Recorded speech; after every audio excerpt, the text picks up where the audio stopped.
자, 한겨레 기사로 가볼게요. 그 손준성 검사의 실형 관련해서 고발사주 하루 전에 수상한 카톡방 검사 3명의 수상한 카톡방 보도가 나왔습니다. 그러니까 손준성 검사장이 재판을 받았지 않습니까? 그런데 재판 과정에서 나왔던 증거에 대해서 보도가 됐죠. 어떤 내용인가요? 사실 이게 뭐 한겨레가 오늘 처음 보도한 내용은 아니고 기존에 계속 이제 보도가 되는 내용인데 어제 이제 고발 사주와 관련돼서 이제 유죄를 받은 거에 대해서 추가로 계속 보도를 하면서 윗선에 대해서 뭔가 수사가 이루어져야 된다라는 취지의 그런 취지의 보도를 이제 오늘도 하고 있는 겁니다. 그래서 한겨레라든지 경향신문이라든지 이런 신문들이 하고 있는 건데 가령 한겨레 말씀하신 이제 보도 내용 중에 한겨레 기사를 보면은 다시 한번 확인드리면 이런 내용들이 공판 과정이나 이런 데서 드러나고 있다는 거예요. 가령 이 뭐 공판 과정에서 이제 언급된 내용 중에 네. 윤석열 검찰총장 징계 결정문이라든가 또 공수처의 불기소 통지서라든가 이런 데 나오는 내용들을 보면은 지금 이제 한동훈 당시 검사, 그다음에 손준성 검사, 권순정 검사, 당시 이제 권순정 검사는 대검찰청 대변인이었고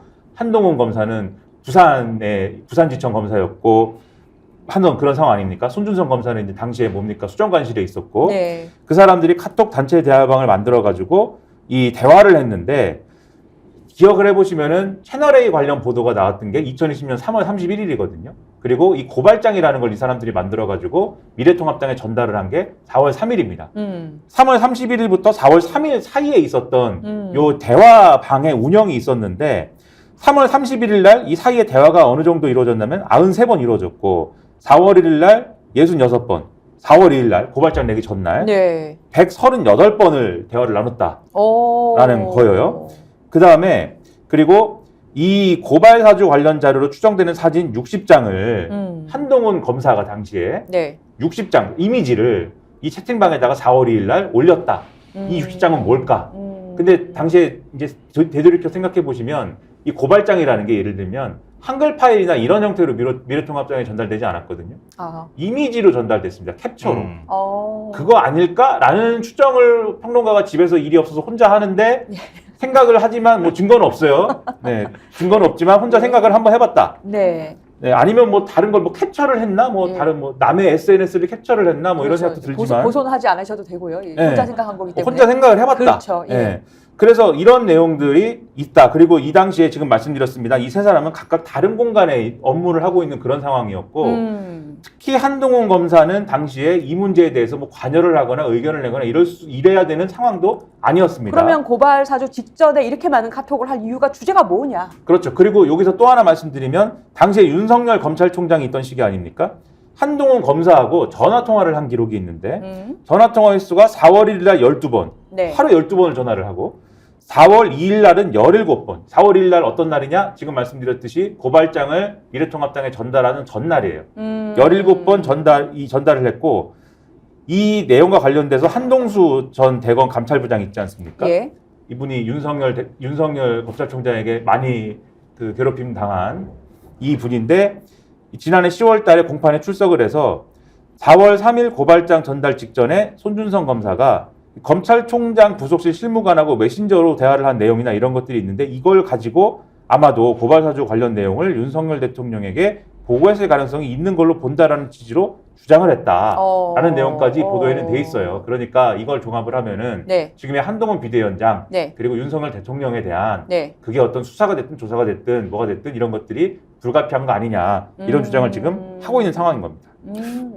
또 뭐 우리가 전례를 봤잖아요. 불리한 거는 얘기 안 해.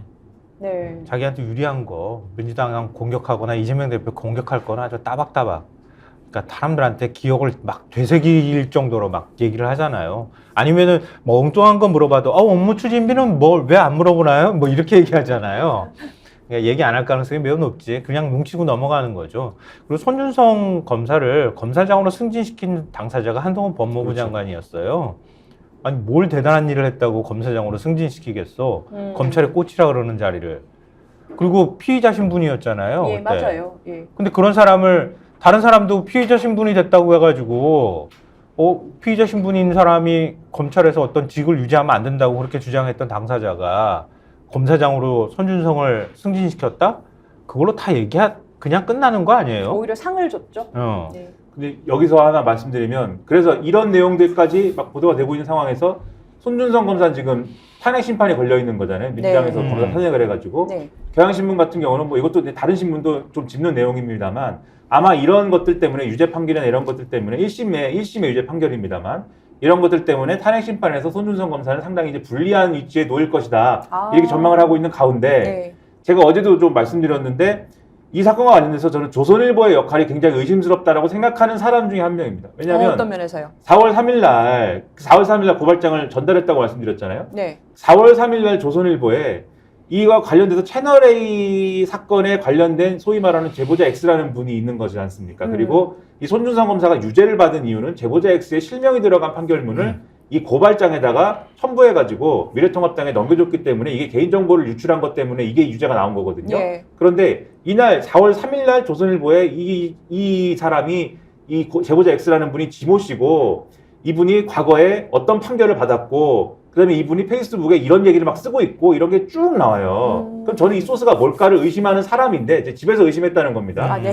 집에서 일이 없어서 혼자 생각을 많이 해요. 그래서 의심을 하는데 오늘 근데 제가 조선일보를 보면서 손준성 검사가 어쨌든 유죄를 받았으니까 네. 어제도 그렇고 오늘도 그렇고 무슨 얘기를 하나 이렇게 보는데 오늘 사설을 썼어요. 조선일보가. 뭐라고 했나요? 근데 제목이 이렇게 예를 들면 기소가 된 이런 검사를 승진시키는 일은 다시는 있어서는 안 된다 이런 제목이에요. 그래서 그래요? 야 조선일보가 제 생각에는 어쨌든 이게 그래 이 사건에 좀 연루가 된 거 아닌가라는 의심도 했는데 이런 사설을 쓰는 걸 보니까 굉장히 좀 당당한가 보다라고 생각을 했는데 네. 이 사설이 딱 절반은 손준성 검사 얘기인데 절반은 다른 얘기입니다. 절반은 지금 말씀드린 바와 같이 손준성 검사를 승진시킨 행위에 대해서 비판을 하고 있어요. 김성환 평론가 말씀하시는 것처럼 네. 기소가 된 사람이 그렇게 승진시키면 어떡하냐. 그리고 윤석열 대통령도 그 승진하는 그 어떤 결정에 어쨌든 관여한 거 아니냐. 결국 이 사건 대통령한테 있는 거니까 부적절하다. 막 비판을 해놓고 나머지 반은 뭐냐면 예. 그런데 이러한 관행은 예. 기소가 되고 수사를 받는 검사를 승진시키는 관행은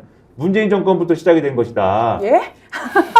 이성윤 검사를 서울중앙지검장에서 예? 서울고검장으로 승진시키는 것부터가 문제였다. 또 이런- 그렇게 갑니까? 예, 전 정권 탓을 가는데 이성윤 검사의 경우에는 수사를 받고 기소가 됐다라는 게 사실 그 김학의 그 사건이지 않습니까? 예, 예. 수사를 뭐 중단하기 위해서 외압을 넣고 근데 그건 지금 재판에서는 오히려 무죄가 나오고 있지 않나요? 그래서 그런 것들을 보면은 이게 좀 이런 사설 쓰는 것도 약간 저는 그래서 마음속에서 제 예. 생각에서는 좀 수상한 사설이다. 아니 어제 동아일보가 비슷한 사설을 썼어요. 그 반쪽을 사설 동아일보가 어제 먼저 썼어. 그러니까 뒤통수가 이렇게 당기는 거야. 동아랑 똑같이 쓰면 안 되잖아. 그러니까 반쪽은 이제 새로운 내용을 같이 포함시키지 지금 반쪽이라고 않았나 말씀하시는 싶은데. 거는 손준성 검사 승진이 잘못됐다.